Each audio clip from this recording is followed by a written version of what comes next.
है वो कम से कम होते जाता है। तो ये सारी चीजें इसके साथ अगर आप कोलेट करेंगे कि कौन से दिन में कौन से दफा में कहाँ कहाँ वोट हो रही है, तो आपको क्लियर एक स्कीम मिलेगा जिस स्कीम से बंगाल में वोट की जा रही है। और उसका सबसे बड़ा निदर्शन ये है, ये जिस तरीके से डीजीपी को चेंज करे, जिस तरीके से और भी चेंजेस आगे होंगे आप देखेंगे। और सुबह जब आप नींद से उठते हैं, जब आप टूथब्रश यूज करते हैं और रात को जब आप सोने जाते हैं, तो गरीब लोगों के जिंदगी में ये आपको बनारस से 30 किलोमीटर की दूरी में ये आदर्श गांव है। जयपुर से लेके नागेपुर, परमपुर, प्योर बरियरपुर, फिर उसके बाद जो है आपका डोमरी, ये सब नजदीक की बात है। यहाँ पे आदर्श गांव लिया गया है, जिसका आदर्श किसका है? प्रधानमंत्री जी के अडॉप्टेड गांव है। उसमें क्या हालत आप देख रहे हैं। ये बड़ी खूबसूरती से ये मोदी जी की गारंटी की जो बात की जा रही है, उसका जवाब खान मार्केट के ऑपोजिट में एक बंगलो मुझे बाद में दिया गया था, जो मैंने रिफ्यूज किया था, वो अलग बात है। लेकिन उसमें एक जो क्या कहूँ, एक वॉचमैन साहब जो थे, उन्होंने बताया था कि आपने बड़े बड़े दीवार बनाए, उसमें ग्राफिटी बनाए, कलर किया।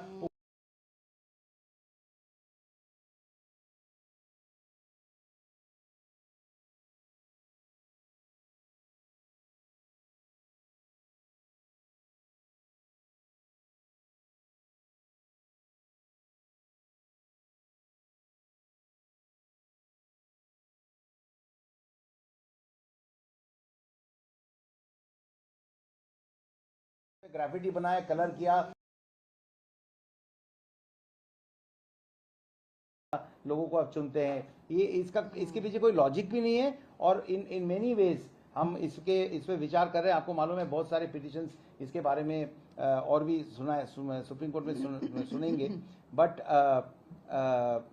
जो मोदी की गारंटी जी की बात की जा रही है, आप हमें बताइए कि जिस तरीके से इलेक्शन को आप बंगाल की अगर मैं बात करूं, ऑब्वियसली बंगाल की बात मैं करूंगा।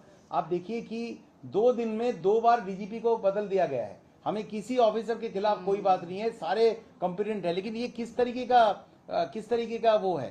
तमिलनाडु से लेके महाराष्ट्र से लेके सारे बड़े बड़े जो स्टेट्स है, सो बिग स्टेट्स, वहां पे एक शॉट में, 2 शॉट में, 2 दफा में वोट की जा रही है। और बंगाल में 7 बार में 7 दफा में आप वोट कर रहे हैं। लास्ट टाइम में आपके पास एक लॉजिक थी, आप कहते थे कि कोविड के कारण जो है हमने कहीं भीड़ नहीं, वो एक फजूल का आपने एक्सक्यूज दिया था। लेकिन ये उनका जो मॉनिटरी जो पावर है, उसको बंगाल में मोबिलाइज करना, अलग अलग जगह में लेके जाना, और ये सब साजिश, ये सब जो पॉलिटिकल डेमोक्रेसी को दबाने के लिए जो पॉलिटिकल साजिशें है, वो आपको वेस्ट बंगाल में एकदम क्लियर दिख रही है। ये जिस तरीके से उनको 7 दफा में वोट आप क्यों कर रहे हैं आप और ऐसे हिस्टोरिकली डेटा वाइज आप ये देख सकते हैं कि जब आप बहुत दिन से जब वोट आपका चलता है, तो लोग उस पर थोड़ा सा इंटरेस्ट खो देते हैं और वोटर टर्नआउट जो है वो कम से कम होते जाता है। तो ये सारी चीजें इसके साथ अगर आप कोलेट करेंगे कि कौन से दिन में कौन से दफा में कहाँ कहाँ वोट हो रही है, तो आपको क्लियर एक स्कीम मिलेगा जिस स्कीम से बंगाल में वोट की जा रही है। और उसका सबसे बड़ा निदर्शन ये है, ये जिस तरीके से डीजीपी को चेंज करे, जिस तरीके से और भी चेंजेस आगे होंगे आप देखेंगे। और सुबह जब आप नींद से उठते हैं, जब आप टूथब्रश यूज करते हैं और रात को जब आप सोने जाते हैं, तो गरीब लोगों के जिंदगी में ये आपको बनारस से 30 किलोमीटर की दूरी में ये आदर्श गांव है। जयपुर से लेके नागेपुर, परमपुर, प्योर बरियरपुर, फिर उसके बाद जो है आपका डोमरी, ये सब नजदीक की हर जगह में सिलेंडर। तो ये मुझे बहुत पहले याद है। मैं कभी भी पुरानी स्क्रीन रूम की, ड्रेसिंग रूम की बात नहीं करता हूँ। लेकिन ये एक चीज मुझे बताना पड़ेगा कि इसके बारे में हम जानते हैं, सुषमा स्वराज जी जो है, उन्होंने एक बार सवाल उठाया था हमारे मीटिंग में कि ये सिलेंडर्स तो दिए जा रहे हैं, लेकिन इस सिलेंडर्स को भरना, क्या उसके बाद इसकी जो प्राइसिंग रहेगा, क्या लोग उसे अफोर्ड कर पाएंगे। आज हम देख रहे हैं कि वो सिलेंडर्स लोगों के घर में है। People have gone back to using लकड़ा and coal and all of that. उसमें पॉल्यूशन लेवल्स जो है वो भी कहाँ तक पहुंच गई है। तो ये सारी चीजें हैं। अब इंग्लिश में सागरिका जी आपको ये चीज बताएंगे। सुषमा जी हाँ, सुषमा जी जब ये finish my. एक बार let इंग्लिश me में वो finish बता my दें, उसके बाद presentation and डेफिनेटली then आपके we'll क्वेश्चंस go हम to साथ में questions. लेंगे। आप पूछिए। We are here to tell you about the hollow nature of this slogan which is coming at us 24/7, Modi ki guarantee. Modi ki guarantee is nothing but sapno ki guarantee. It is a guarantee of dreams. It is not a guarantee of hakikat. Modi ki guarantee is sapno ki guarantee. And Modi is not a prime minister, he is an election minister. प्रधानमंत्री नहीं, election मंत्री हैं, जो election के time में ही आके बड़े बड़े promises करते हैं. He promises during elections. Those promises are not kept during the governance period. Now let me tell you about Jaipur. In Jaipur, which is the Prime Minister's model village, this is a village he adopted, and it's a village that I visited in 2017. And I found the same thing that is there today in this investigative report by Shrishti, which shows that there are no toilets, there are no roads, there are very few pakka homes. The toilets have no roofs, so the villagers are very scared to step into them because the roofs will blow off. There are no parks for children, and the infrastructure of Jaipur is crumbling. So if your own model village does not have infrastructure, does not have water, does not have toilets, does not have proper homes, then what Modi ki guarantee are you talking about? Modi ki guarantee is nothing but sapno ki guarantee. In 2014, you spoke about Achhe Din. What happened to Achhe Din? Achhe Din has disappeared. In 2019, 47 में चला गया, 2047 में चला गया. In 2019, you spoke about New India. New India is also not there now anymore.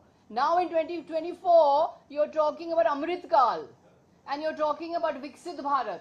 So you have a slogan every 5 years, but nothing ever comes of these slogans. Now, I'll just tell you that compared to Modi's fake guarantees, you have Didi ki guarantee in Bengal, where the Kanya Shri program is reaching 83 lakh girls, and it has been awarded the award for best public service by the United Nations.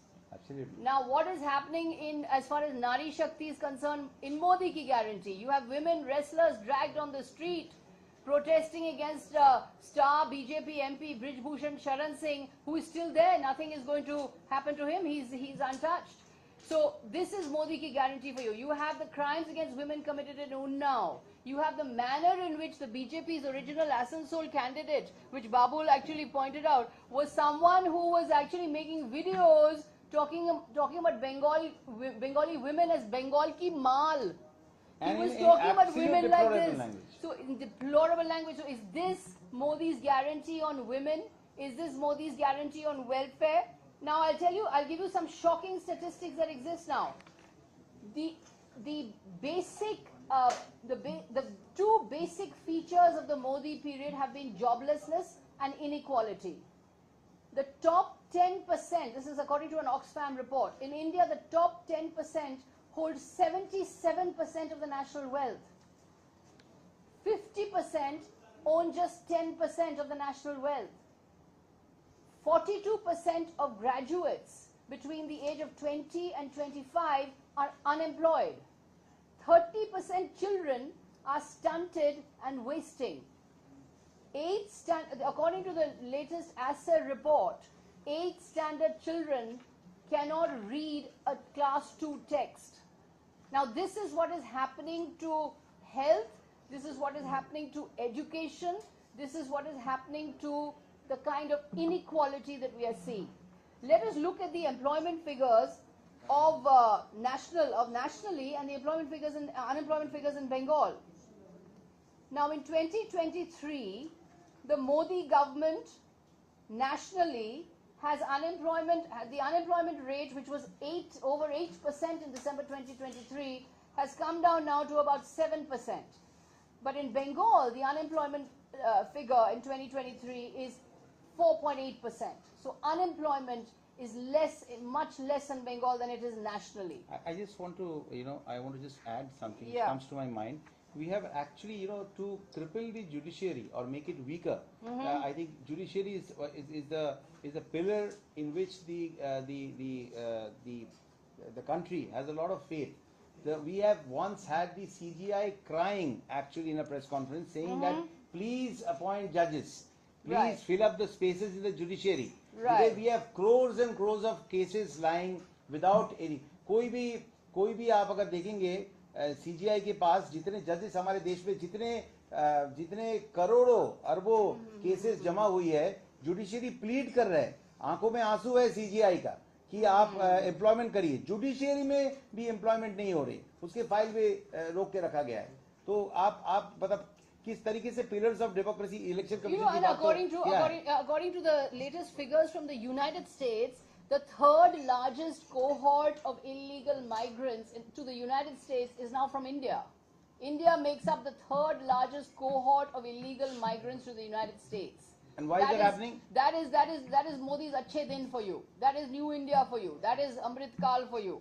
Now, on this issue of Modi ki guarantee on constitutional rights, the manner in which the officer in Bengal has been changed, the police officer in Bengal has been changed, the manner in which institutions are being captured by the Modi government, this is institutional capture. You have created a 7-phase election in Bengal. You have, you are trying to use the instruments of state for political purposes. As you know, TMC has filed a complaint about the use of Indian Air Force helicopters for campaigning. We have filed a complaint with the EC about use of public funds for advertising. Now, now there is no question about not cooperating with the EC, but the issue is democracy is not just about elections. Democracy is about free and fair elections with a level playing field. I just want to add one thing. When she spoke about using public funds for election advertising, as you are all aware that specific instructions have been given to the petrol pumps to put up Modi ki guarantee and some kind of that billboards in all petrol stations, all gas stations. That's absolutely using the public exchequer for this kind of thing. And what about that WhatsApp? There was a WhatsApp on Viksit Bharat which was sent out to millions of people, even to Indians in the UAE, which was actually sent out after the Model Code of Conduct kicked in, which was sent out after 16th of March. Now, how is a database that belongs to the government being used by a political party to send out political messaging about the elections? Now, this is very, very troubling. What does the Department of Electronics have to say about this? How is it that a database of the government is being used by a political party, and a political party is accessing the database of a government to send out messages after the Model Code of Conduct has come in? Who paid for it? Who paid for it? And how did the political party have access to this database? This is a government database. How does a political party have access to telephone numbers and names of people that the government has access to? So this blurring of the lines between government and political parties, this complete capture of government institutions to make life impossible for other political parties, is this Modi ki guarantee? Is this the guarantee we're talking about? Is this a guarantee to destroy India's constitutional functioning, to make fake promises and not live up to them? I'll leave you with one statistic. It was revealed that 78% of the much touted Beti Bachao, Beti Padhao Abhiyan, 78% funds for this went into advertising. True. Was spent on advertising. In any case, the funds the allocation already came down. It came down, and then was spent on advertising. Now, what starker example can there be about the fact that Modi ki guarantee is sapno ki guarantee, not hakikat ki guarantee? It is nirasha ki guarantee, because all the guarantees that are made are not fulfilled and not acted on. The other thing is Modi is, he announces CAA on the eve of elections, petrol prices cut on the eve of elections, LPG prices cut on the eve of elections. Suddenly he's found a new love for Tamil Nadu and Kerala. He's visiting all the time. Suddenly he goes to Kaziranga, which is 300 kilometers from Manipur, doesn't go to Manipur where he hasn't been, which has been burning for a year. Over 200 have died.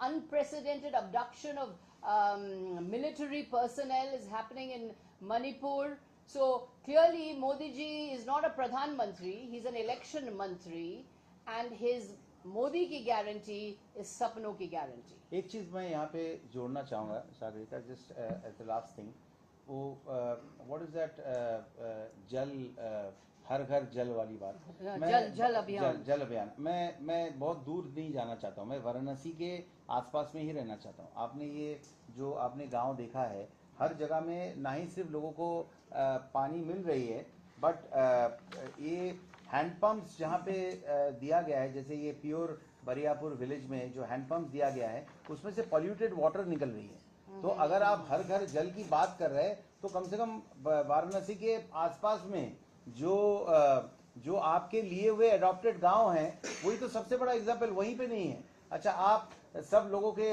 घर पे छत की आप बात करें, जो आप उनका प्रधानमंत्री आवास योजना की बात कर रहे हैं, यहाँ पे आप देखिए ये हरिजन बस्ती है जहाँ पे स्वच्छ भारत मिशन के टॉयलेट्स है। स्वच्छ भारत मिशन का टॉयलेट्स, स्वच्छ भारत मिशन एक बहुत बड़ा मिशन के तौर पे मिशन मोड में काम करने की बात गई थी। वहाँ पे टॉयलेट भी नहीं है, टॉयलेट्स भी नहीं है, लोगों के ऊपर छत नहीं है। और सेम सारी चीज नागेपुर के लिए भी कहा जा रहा है कि पूरी जिंदगी जो है वो मिट्टी के घर पे रह रहे हैं। आप वाटर सब परमपुर में देखिए, no water supply in the last 2 months of 2023। तो आप लास्ट में देखिए, तो ये सारी जो चीजें हैं, ये खुद मोदी जी के अडॉप्ट किए हुए विलेजेस में ये की गई। And one thing I'd add to this is that the Dalit areas of the villages are particularly badly off. It's in the Dalit areas that there's no tap, there's no water, and there's no construction of pakka homes. So this is an instance of discrimination against it. The Dalit area of Jaipur has not got the kind of has not got any kind of facilities. एक चीज और last में एक छोटी सी बात add करना चाहूँगा। आप सबको मालूम है कि मैं दीवार के उस तरफ था 2 साल पहले तक। बात ये है कि आप जब किसी सरकार में या किसी पार्टी में रहते हैं, ज़रूरी नहीं है कि आप उस पार्टी के सारे डिसीजंस के साथ आप सहमत हो। आप डिसिप्लिनरी मेजर्स की वजह से या डिसिप्लिन डिग्निटी की वजह से आप बाहर उसकी बात नहीं कर सकते, लेकिन आप में से कोई ये इनकार नहीं कर सकता है कि डिमोनेटाइजेशन का क्या डिवास्टेटिंग इफेक्ट हुआ है। ये ब्लैक मनी जो बात की गई थी, सारा का सारा तो सिस्टम में वापस आ गई है। जो करोड़ों रुपया खर्चा किया गया था ये सारे बैंक्स के ट्रेस चेंज करने में, 2000 रुपया का नोट्स अभी फिर से बदले जा रहे हैं। एब्सोल्यूट कंफ्यूजन है। देयर वर कॉन्स्पिरेसी थियरीज, बात आई थी कि क्या अरुण जेटली जी इसके बारे में उनको मालूमात था। रघुरामन राजन वाज एब्सोल्युटली अगेंस्ट इट। और हमने पूरी दुनिया में देखा है जहाँ जहाँ पे डिमोनेटाइजेशन हुई है, it was a failure.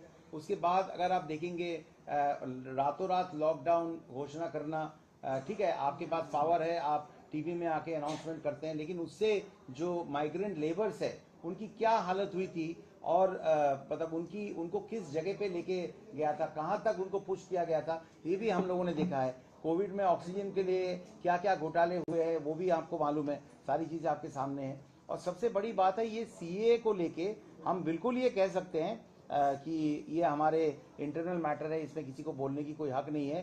But let me tell you, पूरी दुनिया जो है इसमें बहुत स्केप्टिकल है। हम डिमोनेटाइजेशन से, ये ओवरनाइट, इसमें से हम जो राज्यसभा में रहते हुए मंत्रियों को तो ये सब फेस नहीं करना पड़ता है। जो लोगों के पास जाते हैं, हमारी क्या हालत हुई थी उनको घर पहुंचाने के लिए, उनको फैसिलिटीज देने के लिए। डिमोनेटाइजेशन में अपनी मम्मी का 13,000 रुपया चेंज नहीं कर पाया था, क्योंकि इतने लोग घर के बाहर भीड़ हो जाती थी। That was not a very smart thing to do. और उसके पीछे मकसद क्या है वो भी आप लोगों को बहुत अच्छे से मालूम है, किस लिए, कौन से टाइमिंग में वो किया गया था। मैं आपको ये भी बताना चाहूंगा कि सीए में जिस तरीके से एक कम्युनिटी को अलग रखा गया है, वो एक सेक्युलर कंट्री का जो फैब्रिक है, जो हमारा सोशल फैब्रिक है, उसके साथ बिल्कुल वो नहीं है। और होम मिनिस्ट्री का आपने 2 दिन पहले एक ट्वीट देखा जहां पे राइट हैंड साइड में उन्होंने एक चीज में लिखा है कि पीपल फ्रॉम एनी रिलीजन जिनको दुनिया में कहीं पे शेल्टर नहीं मिल सकती है, उनको भारत में शेल्टर मिल सकती है। आप वर्बतिम देख लीजिए, ये लिखा गया है। तो क्या आप कहना चाहते हैं कि पूरी दुनिया में कहीं पे भी मुस्लिम्स जो है वो रिलीजियस परसिक्यूशन फेस नहीं करते हैं, तो अकेला उनको बाहर रखने का क्या मतलब है? यूएस ने बड़ी क्लियरली ये बात कही है।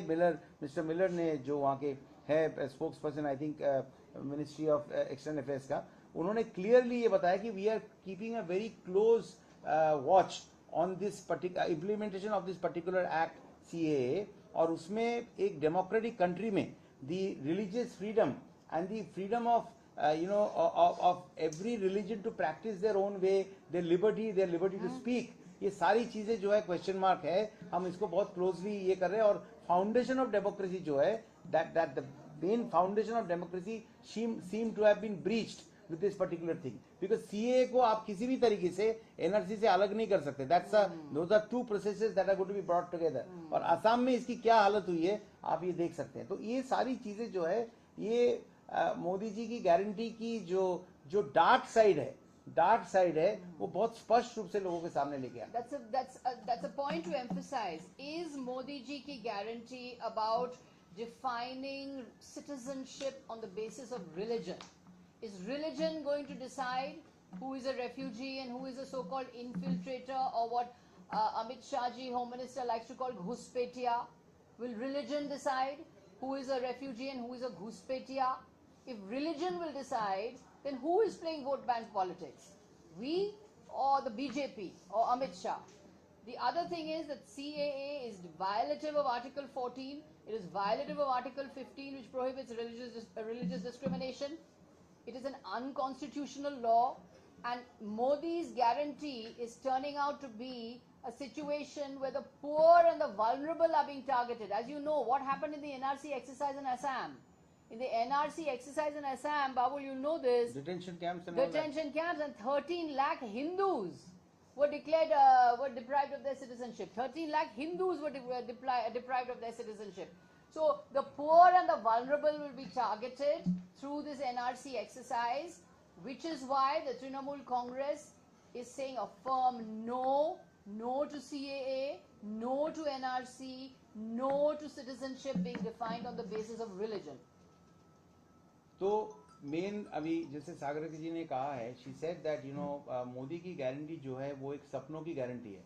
मैं थोड़ा सा उसमें ऐड करूंगा कि झूठे सपनों की गारंटी है. आप सपने दिखा के, ये 200 रुपया कम करके, वहां पे ये करके, लॉलीपॉप दिखा के आप लोगों को सपने दिखा रहे हैं. लेकिन लोग अगर पिछले 10 साल के देखे तो आम लोगों की जिंदगी में कोई फर्क नहीं आया है. इन्फ्लेशन, जॉबलेसनेस, ये सारी चीजें बढ़ी है. और आगे जाके जो एरोगेंस हम देख रहे हैं, जिस तरीके से डेमोक्रेटिक, आप मीडिया में हैं, आप लोगों को भी मालूम है किस तरीके का प्रेशर मीडिया के ऊपर क्रिएट किया गया है कि आपको क्या दिखाना है और क्या नहीं दिखाना है. उसमें भी किस तरीके का सेंसरशिप है, ये मेरे ख्याल से आप लोग ओपनली तो बोल नहीं पाएंगे, लेकिन सबको मालूम है. तो ये मोदी जी की गारंटी जो है, वो लगता है कि सपनों की गारंटी, झूठे सपनों की गारंटी, झूठे वादे तो है ही, निराशा की गारंटी और धोखे की गारंटी है. और एरोगेंस है, जिस एरोगेंस से पता चलता है कि पॉलिटिकल विल जो है वो सप्रेशन की है, लोगों के पास खड़ा होने के लिए है. You are open to questions in any language. আমার একটা প্রশ্ন আছে, আপনাদের রাজ্যসভার দলের নেতা ডেরেক ওব্রায়ান আজ সকালে একটা টুইট করেছেন যে সুপ্রিম কোর্ট মনিটর নির্বাচন চাই. এটা আপনারা কি সুপ্রিম কোর্টে কোনো আবেদন করেছেন? এটার লিগ্যালিটি নিয়ে দলীয় স্তরে এটা নিয়ে আলোচনা হচ্ছে. আর এটা কি হবে আপনারা you'll see it in due course. What she asked is that we had a tweet from Derek O'Brien in the morning where we have said that the elections in Bengal should be monitored by the Supreme Court, given the discrepancies, changing of DGPs and whatever that is happening, the 7-phase unnecessary lengthening the process by such a long time with vested interests. So we want to say that she asked whether we are going to approach the Supreme Court. The fact is that it's a legal thing, and the party is considering that. You are going to see what happens in that front in the next few days. যেরকম ভাবে election commission অফিসারদের transfer করছেন, যেরকম ভাবে election commission আগে হেট স্পিচের বিরুদ্ধে কোনো measure নেননি, যেরকম ভাবে ইলেকশন কমিশন 7 ফেজ ইলেকশন করেছেন, যেরকম ভাবে ইলেকশন কমিশন আগে যেটা আমরা দেখতাম যখন হেট স্পিচ হতো, যখন সেটা বিজেপির তরফ থেকে আসতো, whether it's majority minority or 80-20 যেরকম এসব বলা হতো, ইসি কোনো অ্যাকশন নেননি. তা ইসি তারা সবাই টিকিটও পেয়েছে, যারা এরকম ভাবে বলেছে মেজরিটি মাইনরিটি 80-20 বলে একটা ইলেকশনের সময় যেগুলো বলেছিল, কোনো অ্যাকশন নেওয়া হয়নি ইসির তরফ থেকে. তো তো আমরা চাই কি লেভেল প্লেইং ফিল্ড হোক, আর ইসি কি লেভেল প্লেইং ফিল্ড দেবেন না ওই ইসি একটা 12th ম্যানের মতো কাজ করবেন, যে একটা টিমের জন্যই 12th ম্যান হয়ে ইসি কাজ করবেন? এটার বিরুদ্ধে আমরা লড়বো। আর আমরা চাই যে elections in a fair and free manner हो और at a level playing field हो। आप देखिए, एक छोटी सी बात मैं कहना चाहूँगा। आप परिवारवाद की बात करते हैं, अभी दीदी ने बंगला में एक परिवारवाद कैसे वो सपोर्ट नहीं करती है उसका एक बहुत बड़ा मिसाल उन्होंने साबित किया है, आप लोगों को मालूम है। और यहाँ पे भले वो येदुरप्पा जी की बेटे हो या इनकी मतलब बहुत सारे ऐसे नृपेंद्र मिश्रा, सान, साकेत सबको मिश्रा, सारे लोगों को टिकट दी गई है, सारे लोगों को टिकट दी गई। इवन अजय टेनी, आप कहेंगे कि जिनकी बेटे ने अपना फार्मर्स का खून किया है, मतलब खून ही कहूंगा क्योंकि उन्होंने डेलिबरेटली अपना एसयूवी चला दिया था, उनके बेटे को भी टिकट दिया गया है। अब आप कहेंगे मतलब उनको भी टिकट, टेनी जी को टिकट दिया गया है। आप ये कह सकते हैं कि भाई बेटे की गुनाह के लिए आप बाप को क्यों सजा देंगे, लेकिन आप एक एक्सीडेंट होना या किसी और तरीके का क्रिमिनल चीज होना और प्रोटेस्टिंग फार्मर्स के ऊपर जानबूझ के एसयूवी चला देना, दोनों में बहुत फर्क है भाई साहब। अगर आपको फार्मर्स के ऊपर सही में कोई हमदर्दी रहती, सच का ये तो फार्म लॉस तो एक तरीके से विड्रॉ करना पड़ा क्योंकि वो इलॉजिकल था। और ये जो वहां पे भी क्वेश्चन मार्क था कि राधा मोहन सिंह जी के अगर आप चेहरा देखेंगे रिवाइंड करके, वो फुटेज तो अवेलेबल है, उनके चेहरे पे ये साफ दिख रही थी कि फार्म लॉस के बारे में उनको कुछ मालूम ही नहीं था। तो क्रेडिबिलिटी जो एलिजिबिलिटी हो गया कि रहना, वो साइकोफेंसी है। आपको सब चीज में हाँ मिलाना पड़ेगा। कैबिनेट मीटिंग में आप एक बात भी नहीं कर सकते हैं, ये ऐसी बात है। ठीक है, उनको उस तरीके से सरकार चलाना है वो चलाने दें, लेकिन उसका नतीजा जो है मोदी की गारंटी वो क्या लोगों को कन्विंस कर रही है? राम मंदिर ये वो बहुत अच्छी बात है, सब रिलीजन को सम्मान करना चाहिए, हम भी चाहते हैं कि ठीक है वो बने, बट उसी को आप इलेक्शन का मूल मुद्दा सोच के डिविजिव पॉलिटिक्स खेलने की अगर कोशिश करेंगे तो लोग उससे सहमत नहीं होंगे। वो लोग उससे सहमत नहीं होंगे। आप देखिए इलेक्टोरल बॉन्ड्स को लेके सुप्रीम कोर्ट ने किस तरीके का फटकार लगाई है। तो ये सारी चीजें जो है, इन सारी चीजें ये मतलब ये साबित करती है कि मोदी की गारंटी जी जो है वो अरेबियन नाइट्स की स्टोरी है। आप सुंदर सा वो दिखाते हैं, लेकिन असली अंदर से जो है वो लोगों को भड़काना और ले जाना। एक सुनहरा सपना, एक था ना हिंदी मूवी के सुनहरे सपने, मुंगेरी लाल के हसीन सपने, मुंगेरी लाल के हसीन सपने, यही है मोदी की गारंटी। चलिए क्वेश्चन नहीं, पहले उन्होंने क्वेश्चन किया था, मैं पहले जब सुषमा जी ये उज्ज्वला योजना के बारे में बात कर रही थी तो तब नरेंद्र मोदी का रिप्लाई क्या था? और second, do you think the election commission is biased? Election commission के बारे में मैं कोई क्वेश्चन नहीं करूंगा, लेकिन इलेक्शन कमीशन का जो कॉन्स्टिट्यूशन है, जिस तरीके से इलेक्शन कमीशन के 3 मेंबर का वो, एक तो गोयल जी किस वजह से रिजाइन किया है, वो तो सब अलग अलग चीजें चल रही है, सच्चाई क्या है किसी को मालूम नहीं है। ये बात है कि आप सीजीआई को उस प्रोसेस से निकाल रहे हैं, कितने बड़ा स्टेप है।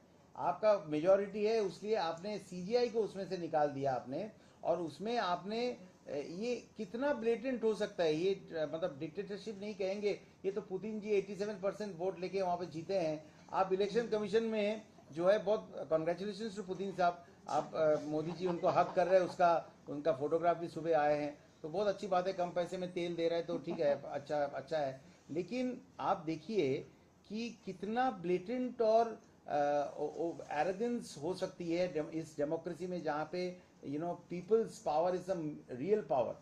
इट इज लोग जो है वो सन है।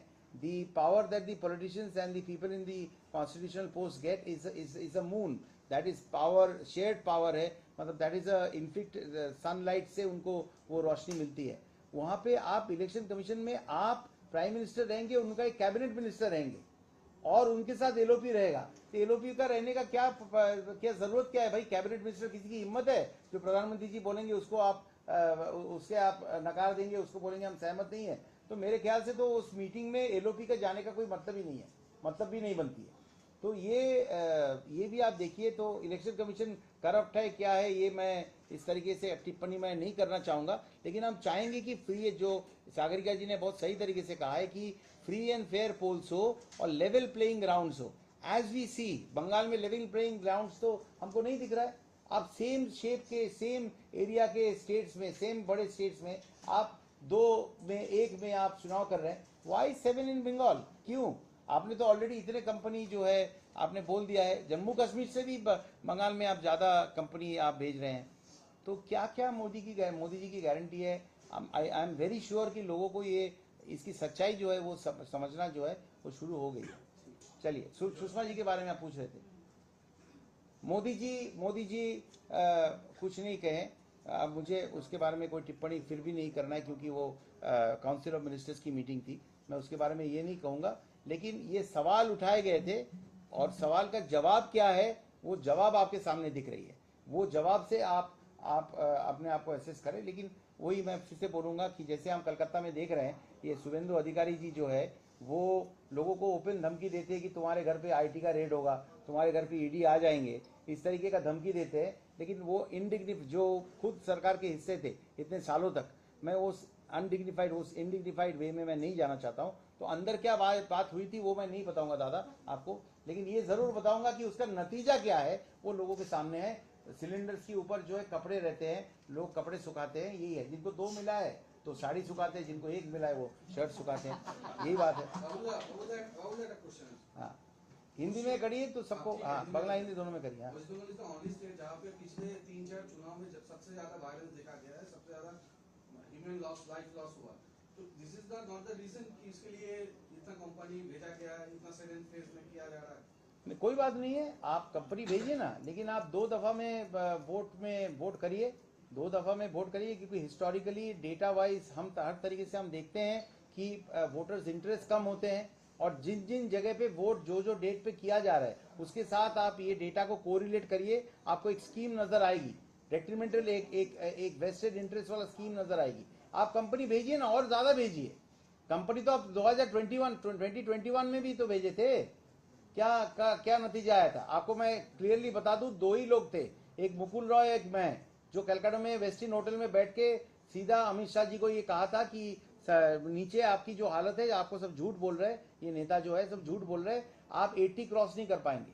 और उसका नतीजा मेरे साथ क्या हुआ वो भी आप लोगों ने देखा है, तो उसके बारे में मैं और ज्यादा कुछ कहूंगा नहीं। लेकिन ये है कि सच्चाई से दूर है, आप सपने दिखाओ और लोगों को किसी तरीके से ये बेवकूफ बनाओ और उनको ऐसे सपने दिखाओ। और सपने का जो टाइम पीरियड है ना, ये टर्म्स एंड कंडीशन अप्लाई जो है वो बड़े छोटे तरीके से लिखा जाता है, क्योंकि कभी वो 2022 रहता है, आप लाल किला में उनका भाषण देख लीजिए, कभी 2022 के ऊपर सबके ऊपर छत होता है, कभी वो 2030 तक चला जाता है। 10 ट्रिलियन इकोनॉमी की बात की जा रही है। आपको मालूम है कि 10 ट्रिलियन इकोनॉमी बनाने के लिए पर मंथ, पर ईयर जो है 15% के अगर ग्रोथ होंगे तो ही जाके इंडिया जो है 10 ट्रिलियन इकोनॉमी में पहुंच सकती है। और जो जीडीपी है वो उस देश का पॉपुलेशन क्या है उसके ऊपर बहुत तरीके से डिपेंड है। उसके ऊपर एक डिटेल में आर्टिकल आई है, आप अगर पढ़ेंगे तो आपको पता चलेगा कि पॉपुलेशन और लार्जेस्ट इकोनॉमी के बीच में कोरिलेशन क्या है और कहाँ कहाँ क्या क्या चीज को गलत तरीके से पेश किया गया है। और बंगाल को जिस तरीके से आपने वंचित रखा है 1,70,000 करोड़ के करीब पैसा आपने बंगाल को नहीं दिया है। और आपको ये भी बता दें, दीदी की गारंटी ये है कि वो भी सरकार की तरफ से लोगों को दिया जा रहा है। जो 100 दिन के काम, जो आवास योजना, इस सब की जो पैसे नहीं दिए गए, ग्रामीण सड़क जो है पैसे जो केंद्रीय सरकार से नहीं दी गई है, वो सारे पैसे जो है वो उसके 50% जो है दीदी जो है लोगों के पास वो पैसे पहुंचा रहे हैं, उनके मिलना शुरू भी हो गया है। तो आप खुद ही विचार करिए कौन सी गारंटी जो है वो ठोस गारंटी है, कौन सी गारंटी रियलिटी से नजदीक है और कौन सी गारंटी एब्सोल्युटली रियलिटी है। तो आपको खुद को ही आप वो कर सकते हैं। क्या हकीकत है, क्या सपना है, ये आप खुद ही देख सकते हैं। Yes, There are several media reports that are now pointing towards massive donations made through electoral bonds by Calcutta-based businesses, including those that were raided or investigated by central agencies at some point. The BJP is trying to spin this by saying that yes, we got 50% of the funds, but regional parties like TMC got disproportionately more. If you go by the number of lawmakers, what is your response to that? Well, you see, for the last 25 years, in the manifestos of TMC, they have clearly said that state funding for elections are very important. You know, this private funding was not something, and let's understand that this electoral bond ka jo scheme hai, it was not brought by TMC. It was not brought by TMC. It was brought, formulated, calculated, everything by the BJP government. And by the NDA government, BJP government rather, and what we see, the people who have contributed to those particular in that manner to BJP, they have been there have been cases of CBI and ED against them, but they have all seem to have gone below the carpet. Like you have seen in Maharashtra, people who have been jailed, people who have been accused, आदर्श परिस्थिति नहीं है कि आप उनको राज्यसभा में seat दे दें. आप समझदार के लिए इशारा काफ़ी है. ये आदर्श लोगों को अगर आप राज्यसभा में नहीं देते तो वो बहुत बड़ा स्कैम है. तो यही तो हो रहा है. बीजेपी वॉशिंग मशीन इतना पॉपुलर क्यों हो गया? Also this per capita argument that the BJP is making, that we have more MPs so we get more money, what's wrong with that? You have less MPs. This is absurd. It's an absolute absurdity. The fact is, these are elections that are fought these are general elections, these are state elections. The BJP fights the same state elections that every other party fights. The BJP fights the same general elections that every other party fights. So these are election related expenses. So this is not a per capita breakdown of how much an MP costs. I mean, that is an absurdity. Also, at the moment, I think the Supreme Court is determinedly pursuing this matter, and I think by Thursday you will know all the details of the electoral bonds. Calcutta में LOP जो है वो chargesheeted है. नारदा में chargesheeted है. क्या हो रहा है उसका बताइए ना मुझे. ये चार्जशीटेड वो चीज़ है. तो मतलब यही गारंटी है उनका कि सारे करप्ट लोगों को. ये तो मेरा फेसबुक पोस्ट भी है. जिस तरीके से आसनसोल में अभी तो आपने देखा क्या हुआ.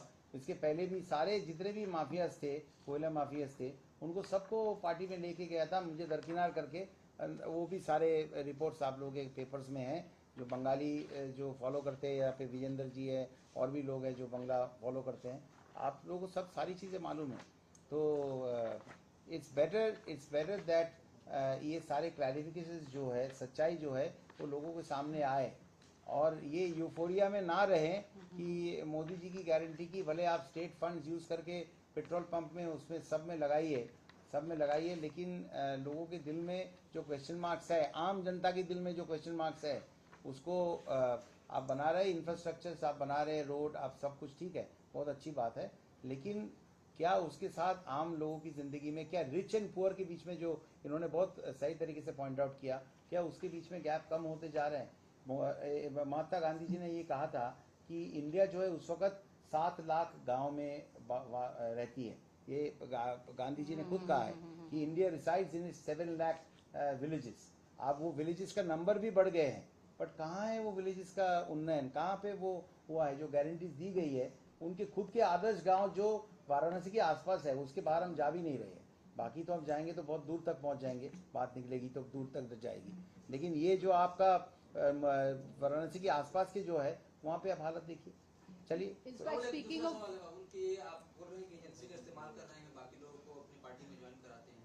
मौलाना घटक जी का नाम कुछ दिनों से चल रहा है. क्या आपको लग रहा है कि उनके फिर दबाव है बीजेपी ज्वाइन करने के लिए? एजेंसी उनको ईडी कुछ बार बुला भी चुकी है कोयला स्कैम में. वो भी आसान है. हाँ, मलय घटक जी जो है वो एक बहुत पुराने लीडर हैं इसके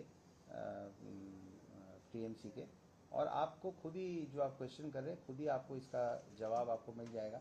और मलय घटक जी तो शायद बंगाल से, तो बंगाल से हैं, आसनसोल से ही हैं, बहुत अच्छे से जानता हूँ उनको. बाकी आप सारे स्टेट्स का देख लीजिए, कौन से, what is the conversion rate, conviction rate क्या है, ये भी तो देखना चाहिए.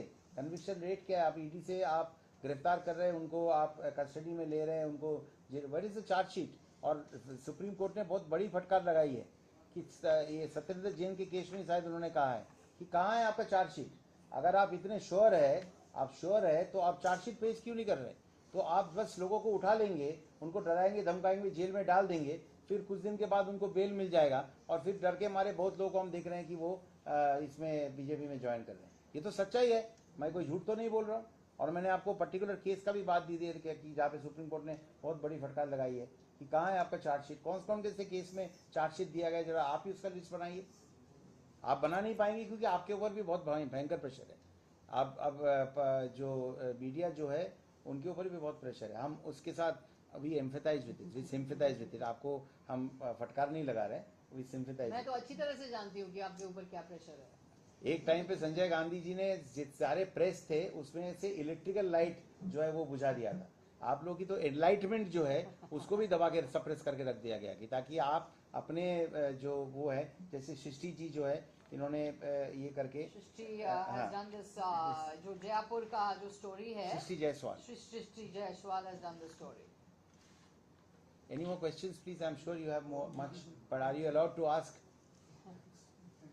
Thank you. Anything else? Okay. Thank you so much. Thank you so much for coming. There is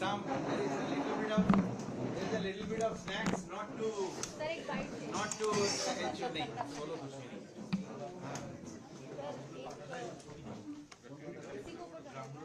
No solo bites, no solo bites. नहीं।